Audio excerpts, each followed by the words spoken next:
নমস্কাৰ বন্ধু বান্ধৱীসকল, পোনপ্ৰথমে মোৰ ইউটিউব চেনেললৈ আপোনালোকক স্বাগতম জনাইছোঁ। এইটো হ'ল মেকআপ বোকাখাতত আমি গ'লোঁ এটা কেৰেক্টাৰ মেকআপ কৰিবলৈ। সেই কেৰেক্টাৰ মেকআপটোনো কেনেকুৱা হ'ল লাষ্টলৈকে আপোনালোকক দেখুৱাওঁ বুলি আপোনালোকৰ আগলৈ আগবঢ়ালোঁ। বাৰু দেখিছেনে, এই প্ৰথমতে মই কেৰেক্টাৰ কৰি ল'লোঁ।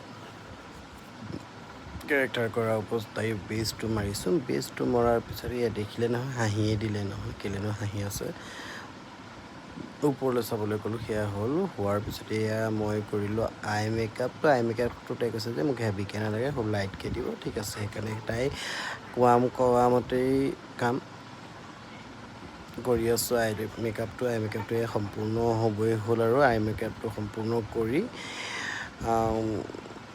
তাৰপিছতে কৰিলোঁ মই জুৱেলাৰী পিনে একদম এই ফাইনেল লুকটো আপোনালোকক দেখুৱাবলৈ আগবাঢ়িছোঁ। আৰু ফাইনেল লুকটো চাই লৈ কেনেকুৱা লাগিছে আপোনালোকে মোক জনাবচোন। আৰু কিন্তু আপোনালোকে মোৰ ভিডিঅ'বোৰ চাই লাইক কমেণ্ট শ্বেয়াৰ এটা নকৰে। এইটো তাই ফাইনেল লুক। আপোনালোকে কওকচোন বাৰু, ফাইনেল লুকটো কেনেকুৱা লাগিছে?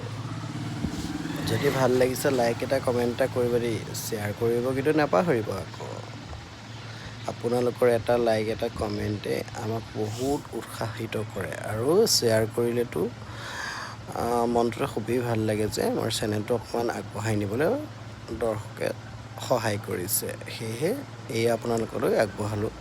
নমস্কাৰ।